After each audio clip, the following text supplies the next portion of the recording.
Soul empire की शुरुआत वहीं से होती है जहाँ से हमारा वीडियो खत्म हुआ था। मेन कैरेक्टर की जो मास्टर रहती है वो भी बोलते हैं कि तुम्हें जाकर 3 जड़ी बूटी लेना पड़ेगा। सबसे पहला है फ्लाइंग ग्रास और दूसरा है सनफ्लावर। फिर सारी तुम्हें जड़ी बूटी लाना पड़ेगा जिससे तुम्हारी जो फिजिकल बॉडी है वो मजबूत हो जाएगी यानी स्ट्रॉन्ग हो जाएगी। फिर हमारा मेन क्रिएटर बोलता है कि जो आपने 3 जड़ी बूटियाँ बोली हैं ना वो तो बहुत ज़्यादा महंगी आ रही हैं क्योंकि वो 3000 स्पिरिट स्टोन में आएंगे और मेरे को महीने में हमेशा सिर्फ 10 स्पिरिट स्टोन मिलता है। मास्टर भी बोलते कि लगता है यहाँ पर कोई आ रहा है। फिर भी बोलते कि ठीक है मैं जा रही हूँ तुम्हारी कॉफिन में। मुझसे कांटेक्ट करना हो या बात करनी हो तो माइंड टू माइंड तो बात कर सकते हो। मास्टर भी कॉफिन के अंदर चली जाती है। तभी देखते हैं हमारे मेन कैरेक्टर के दरवाजे में कोई तो खटखटाता है और देखती है और कोई नहीं हमारी मेन कैरेक्टर सिस्टर यानी मैं इसे बोलूंगा जिया। ये कि मेन कैरेक्टर भी बोलते हैं कि बोलो जिया क्या हुआ। जिया भी बोलती है कि जो अब्बाजान ने ये आइटम को तुम्हें बोला है कि तुम्हें दे दूं मैं। मेन कैरेक्टर भी उस आइटम को लेता और एकदम शौक हो जाता और बोलता है ये तो नींग चिंग डैंग है, क्या अब्बाजान ने इतनी ज्यादा कीमती चीज मुझे दे दी। जिया भी हंसते हुए बोलते कि मैंने तुम्हें पहले ही बोला था जो अब्बाजान है वो तुम्हारी बहुत ज़्यादा फिक्र करती हैं तो तुम इसका यूज कर लो। तो वहाँ पर एक बंदे की एंट्री होती है। वो बंदा भी बोलता है कि अरे मेन कैरेक्टर तू तो बहुत ज़्यादा नल्ला बहुत ज़्यादा बेकार और एक नंबर का कुत्ता है तो ये इतने ज़्यादा कीमती मेडिसिन को लेकर करेगा क्या। तुझे नहीं मिलनी चाहिए ये मेडिसिन तो मुझे मिलनी चाहिए। जिया भी उस बंदे को देखते हुए बोलती कि साले लीन टियान के बच्चे तू फिर से आ गया।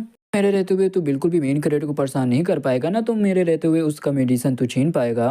लीन टैन रहता वो भी हमारे मेन कैरेक्टर को बोलते कि साले मेन कैरेक्टर तू तो सचमुच एक डरपोक है क्योंकि तू हमेशा एक औरत के पीछे छुपा रहता है। मेन कैरेक्टर भी बहुत ज्यादा गुस्सा आ जाता और बोलता है कि तुम्हें लड़ना है तो मैं जरूर तुम्हारे साथ लड़ूंगा और जिया तुम पीछे हट जाओ। बंदा भी हंसते हुए बोलते क्या बे साले तू अपना बेकार से स्पिरिट के साथ मुझसे लड़ना चाहता है। एक साले मेरा स्पिरिट तेरी तो मोती निकल चुका होगा मेरे स्पिरिट देखकर। इस बंदे के भी स्पिरिट देखते हैं जो कि एक स्कॉर्पियन वाला स्पिरिट रहता है जो कि बिच्छू वाला रहता है। मेन कैरेक्टर भी बोलते हैं कि अच्छा तुम्हारा कहने का मतलब है कि तुम्हारी स्पिरिट सबसे ज्यादा स्ट्रॉन्ग है और मेरी स्पिरिट तुम्हारी स्पिरिट के सामने बेकार है। मेन कैरेक्टर भी अपना स्पिरिट को समन कर लेता है यानी कॉफिन वाला स्पिरिट। लिंटेन भी बोलता है कि अरे यार मेरे बॉडी के ऊपर एक अजीब से प्रेशर आ रहा है। तभी देखते हैं लिंटेन घुटनों के बल नीचे आ जाता है और उसकी स्पिरिट की बहुत ज्यादा बैंड बच जाती है और लिंटेन भी बोलते हैं कि अरे यार मेरी स्पिरिट की तो बैंड बच गई। मेन कैरेक्टर भी मुक्का बना लेता है और बोलता है कि साले बस इतना ही दम था तेरे स्पिरिट में, ये खा मेरा मुक्का। लिंटियन को भी हमारे मेन कैरेक्टर को मुक्का लग जाता है और लिंटियन जाकर बाहर गिरता है। यह भी बोलती है क्या तुम ठीक हो और मन में सोचते हुए बोलती है ये तो काफी ज्यादा स्ट्रॉन्ग बन चुका है। मेन कैरेक्टर भी जिया से बोलता है कि जैसे कि मैंने तुमसे कहा था कि मैं स्ट्रॉन्ग बनूंगा और मैं स्ट्रॉन्ग जरूर बनूंगा। कट होकर आता कुछ टाइम बाद की ओर जहाँ पर हमारा मेन कैरेक्टर भी एक पिल निकाल लेता है।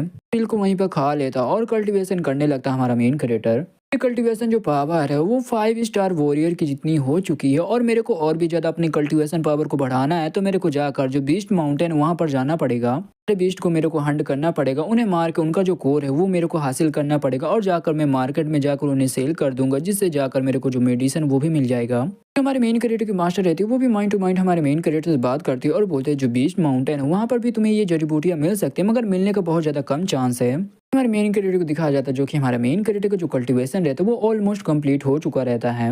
इनका टुका जाता है डेमन बीस्ट माउंटेन की ओर। मेन कैरेक्टर भी वहां पर आ जाता और कुछ महसूस करने लगता और वहां से वो भागने लगता है। कैरेक्टर भी एक जगह के पास आकर रुक जाता और बोलता है कि उसे यहीं पर होना चाहिए। तभी देखते उसके सामने एक शेर वाला बीस्ट आ जाता है यानी एक मॉन्स्टर। और गाइस मैंने इसे शेर बोल दी थी, ये एक टाइगर रहता है। तभी हमारा मेन कैरेक्टर बोलता है कि ये एक फायर क्लाउड टाइगर है। टाइगर रहता है वो भी हमारे मेन कैरेक्टर के ऊपर अटैक करने के लिए तैयार हो जाता है। मेन कैरेक्टर भी माइंड टू माइंड अपने मास्टर से बात करने लगता और बोलते हैं कि इस टाइगर की जो पावर है वो 6 स्टार वॉरियर की जितनी पावर है इसकी, क्या मैं इसे हरा सकता हूँ। मास्टर भी बोलते हैं कि तुम सारी उम्मीद मुझसे लगाकर बिल्कुल भी मत रखो कि मैं तुम्हारी मदद करने वाली हूँ क्योंकि ये सब तुम्हारे ऊपर डिपेंड है, क्योंकि ये सब तुम्हें ही करना पड़ेगा। तभी हमारा मेन कैरेक्टर भी बोलते हैं कि हाँ मुझे पता है। टाइगर रहता वो भी हमारे मेन कैरेक्टर के ऊपर अटैक कर देता है। हमारा मेन कैरेक्टर भी एक एनर्जी शील्ड बनाकर उसके अटैक से बच जाता है। अपना ठंडर वाला पंच बनाता और उस बीस्ट के ऊपर कर देता है जिससे बीस्ट को भी जाकर लगता है और बीस्ट और हमारा मेन कैरेक्टर पीछे आ जाते हैं। देखिए हमारे मेन कैरेक्टर भी थोड़ी बहुत चोट लग जाती है और हमारा मेन कैरेक्टर भी मन में सोचते हुए बोलता है कि अरे यार ये टाइगर तो बहुत ज्यादा स्ट्रॉन्ग है। टाइगर रहता है वो भी हमारे मेन कैरेक्टर के ऊपर अटैक करने के लिए आगे बढ़ रहा होता है। लगता है कि जो मेरी स्पिरिट यानी जो सोल है मुझे उसे यूज करना पड़ेगा। हमारा मेन कैरेक्टर भी अपने स्पिरिट को समन कर लेता है और देखते हैं कि एक कॉफिन वहीं पर आ जाता है जो कि हमारा मेन कैरेक्टर का रहता है। तभी हमारा मेन कैरेक्टर का जैसा कॉफिन खुलता है उसके कॉफिन से ढेर सारे एक एनर्जी से बना हुआ एक हाथ निकलता है। तो एनर्जी से बना हुआ जो हाथ रहता है वो भी बीस्ट के ऊपर अटैक कर देता है और बीस्ट भी देखता रह जाता है। तभी देखिए जो एनर्जी से बना हुआ हाथ रहता है वो भी बीस्ट को पकड़ लेता है यानी टाइगर को। मेन कैरेक्टर भी उसकी तरफ बढ़ जाता है अटैक करने के लिए और बोलता है ये सही टाइम है। मेन कैरेक्टर भी टाइगर के ऊपर आ जाता है और ढेर सारे मुक्के मारने लगता है टाइगर के ऊपर, जो कि टाइगर भी बहुत ज्यादा बैंड बच जाती है और टाइगर वहीं पर मारा जाता है। मेन कैरेक्टर भी बोलता है कि फाइनली मैंने इसे मार डाला। वहाँ पर हमारे मेन कैरेक्टर की मास्टर आ जाती है और बोलती है कि तुम्हारे पास थोड़ी बहुत लड़ाई की एक्सपीरियंस है, जिसकी वजह से तुम इस बीस्ट यानी इस टाइगर को हरा पाए थे। स्टार वॉरियर लेवल के तुम्हारे पास पावर होते तो तुम्हारे एक ही स्ट्राइक यानी पहले ही अटैक में तुम इस टाइगर को हरा सकते थे। तो कंफ्यूज मत होना, जो 5 स्टार या 6 स्टार जो वॉरियर है वो इनका लेवल रहता है, तो शायद से जो हमारा मेन कैरेक्टर है वो 4 स्टार वॉरियर में है। फिर हमारा मेन कैरेक्टर अपने मास्टर से बोलता है कि सॉरी, मैं आपको बताना भूल गया था, क्योंकि मैं पहली बार यानी फर्स्ट टाइम ये बीस्ट से फाइट कर रहा हूँ। मास्टर भी बोलती क्यों, ये तुम्हारा पहली बार लड़ाई है, चलो कोई बात नहीं, बीस्ट की बॉडी के अंदर देखो उसका कोर है या नहीं है। हमारा मेन कैरेक्टर भी उसकी बॉडी से बीस्ट कोर निकाल लेता है और बोलता है कि यार मैं कितना ज्यादा लकी हूँ कि मेरे को पहली बार में ही जो बीस्ट कोर है वो मिल चुका है। हमारा मेन कैरेक्टर अपने मास्टर से बोलता है कि आप मेरे कॉफिन में रहने वाले हो, तो मैं इस कॉफिन को अपने फाइट में यूज करने वाला हूँ, एक तरह वेपन की तरह, तो आपको इससे कोई दिक्कत तो नहीं होने वाली है। जो मास्टर रहते हैं वो भी बोलते हैं कि जो ये लाइफ डेट जो कॉफिन है, क्योंकि मैं इसके अंदर आ चुकी हूँ, जिसकी वजह से जो मेरी सोल है, मेरे सोल को भी बहुत ज्यादा फायदा मिलता है, तो इससे मेरे को कोई भी इफेक्ट नहीं होगा। दूसरी बात, कोई मुझे ढूंढ भी नहीं सकता है। मेन कैरेक्टर भी बोलता तब तो बहुत ज्यादा अच्छी बात है, क्योंकि मैं अब इस कॉफिन को यूज करने वाला हूँ अपने फाइट में। हमारा मेन कैरेक्टर भी दूसरे बीस्ट की तलाश में निकल जाता है वहां से, तभी सीन कट होकर आता है कुछ टाइम बाद की ओर, जहाँ पर हमारा मेन कैरेक्टर भी एक बीस्ट के सामने आ जाता है। बीस्ट के ऊपर एक मुक्का चला देता है, जो कि वो बीस्ट भी एक फायर वाला बीस्ट रहता है। मेन कैरेक्टर ढेर सारे बीस्ट को वहीं पर उनकी बैंड बजा देता है और उन्हें वहीं पर जान से मार डालता है। हमारा मेन कैरेक्टर भी बोलते हैं कि छह, मेरी सारी मेहनत बर्बाद चलेगी, जितने भी बीस्ट को मैंने मारा, मगर उनकी बॉडी में बिल्कुल भी बीस्ट कोर नहीं मिला मेरे को। ये चलता रहा तो मेरे को कोर नहीं मिलेगा, तो मैं कोर को नहीं बेच पाऊंगा और मैं मेडिसिन बिल्कुल भी नहीं ले पाऊंगा। मैं कई दिनों से ढेर सारी लड़ाइयाँ कर रहा हूँ मॉन्स्टर के साथ, जिसकी वजह से जो मेरी फिजिकली पावर यानी जो मेरी पावर वो ऑलमोस्ट थोड़ी बहुत बढ़ चुकी है। हमारे मेन कैरेक्टर को कुछ तो महसूस होता है और बोलता है यहाँ पर तो कोई तो है। कट होकर 3 बंदे की ओर दिखाया जाता है, जहाँ पर पहला बंदा बोलता है कि ब्रदर, हमें क्रिस्टल फ्लावर फ्रूट मिल जाए तो हम बहुत ज्यादा अमीर बन जाएंगे। मेन कैरेक्टर भी एक पेड़ के पास छुप के उनकी सारी बातें सुन रहा होता और मन में सोचते हुए बोलता है ये तो जाओ फैमिली के लोग हैं। दूसरा बंदा बोलता है कि तुम्हें क्रिस्टल फ्लावर जो फ्रूट है, तुम्हें उसे हासिल करने के लिए जो 2 शेर वाले जो बीस्ट है, जो कि उसका गार्डियन यानी गार्ड का काम कर रहे हैं, तुम्हें उन्हें हराना पड़ेगा। हमें क्रिस्टल फ्लावर फ्रूट मिल जाएगा तो आधा आधा हम बांट लेंगे, आधा मैं रखूंगा बाकी का तुम रख लेना।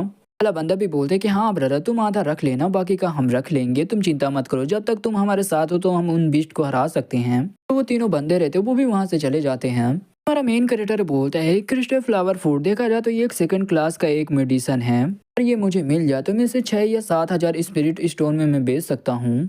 मास्टर भी हमारे मेन कैरेक्टर से बोलते हैं क्या तुम इसे चुराने वाले हो। मेन कैरेक्टर भी बोलते हैं कि नहीं, तुम इसे चोरी कैसे बोल सकते हो, मैं इसे थोड़ी चुरा रहा हूँ, जिसकी किस्मत में होगा ये उसे ही मिल जाएगा। मास्टर रहते वो भी बोलने लगते हैं कि हाँ, तुम्हें अपनी कल्टीवेशन को बहुत ज्यादा स्पीड से बढ़ाना होगा, तो तुम्हें ऐसे विचार रखने चाहिए। कटो करा तो वही 2 शेर वाले मॉन्स्टर की ओर। तीनों बंदों में से जो 2 बंदे रहते वो बोलते कि सही टाइम है, चलो हमें चलना चाहिए। जो दोनों शेर वाले मॉन्स्टर रहते वो भी उन दोनों बंदों को देख लेते और उनके साथ फाइट करने लगते, तभी तीसरा बंदे भी आ जाता उनको सपोर्ट करने के लिए। हमारा मेन कैरेक्टर भी ये सब कुछ देख रहा था और मन में सोचते हुए बोलता है जो जाओ फैमिली के जो लोग हैं वो काफी ज्यादा पावरफुल हैं, उन्हें ज्यादा टाइम नहीं लगेगा इन बीस्ट को हराने में। पहला बंदा बोलता है कि ब्रदर, हम बहुत ज्यादा लकी है, देखो इन बीस्ट की बॉडी के अंदर से हमें बीस्ट कोर मिला है। बंदा भी बोलता है कि हाँ, मुझे भी दूसरे वाले बीस्ट के अंदर से बीस्ट कोर मिला है। दूसरा बंदा रहता है वो बोलते हैं कि चलो जो क्रिस्टल फ्रूट है उसे एक बार देखा जाए। क्रिस्टल फ्रूट की ओर दिखाया जाता है, जो कि ऐसा कुछ दिख रहा हो, तो वो बंदा भी बोलता है ये तो क्रिस्टल फ्रूट है, बहुत जल्दी अमीर होने वाले हैं। यहाँ पर हमारा मेन कैरेक्टर भी बोलता है अच्छा ये है क्रिस्टल फ्रूट, तभी वो बंदा भी बोलता है कि यहाँ पर कौन है। हमारा मेन कैरेक्टर भी बोलता है कि ये मुझे चाहिए। तीनों बंदे भी हमारे मेन कैरेक्टर को देखते हुए बोलते हैं कि अबे साले तू। दूसरा बंदा बोलता है कि रुको मुझे गेस करने दो, तुम पक्का लीन फैमिली के यंग मास्टर हो गए। पहला बंदा भी हंसते हुए बोलता है क्या ये वही यंग मास्टर है जिसका जो स्पिरिट है वो एक कॉफिन है। दूसरा बंदा भी बोलता है कि अरे एकदम बकवास, एकदम कचड़ा। हमारा मेन कैरेक्टर बोलता है जो क्रिस्टल फ्रूट है ये मुझे चाहिए, और मैं सीधे तरीके से यही बोलना चाहता हूँ कि तुम लोग यहाँ से निकल जाओ, मरना नहीं चाहते हो तो। जो तीसरा बंदा रहता है वो बोलता है कि अबे साले तूने क्या मजाक किया, देख मैं हंस रहा हूँ साले, तू 3 स्टार की वॉरियर, तू हमें हरा लेगा, चलो हम इसे मिलके मारते हैं। तो बंदे अटैक कर देते हमारे मेन कैरेक्टर के ऊपर, मगर हमारा मेन कैरेक्टर उन सारे बंदों को वहीं पर बैंड बजा देता है और उनकी चिल्लाने की आवाज आती है, और जो दूसरा बंदा रहता है वो भी एकदम शौक रहता है। हमारा मेन कैरेक्टर भी बोलता है कि चलो अब तुम ही बचे हो तो आ जाओ तुम भी। ये बंदा भी देख के एकदम शौक हो जाता है और बोलता है कि अबे साले तू 5 स्टार वॉरियर लेवल में आ चुका है, तू इतना जल्दी कैसे आ सकता है। शायद से इधर हमारे मेन कैरेक्टर के बीच में लेवल अप हो गया होगा शायद से, या राइटर ने कुछ सस्ते से किए होंगे, क्योंकि इधर हमारे मेन कैरेक्टर पहले तो नहीं था। वीडियो यहीं पे खत्म होता, तो वीडियो मैंने तो लाइक करो, चैनल मैंने सब्सक्राइब करो, तो मिलते किसी अगली वीडियो के लिए, तब तक के लिए बाय बाय।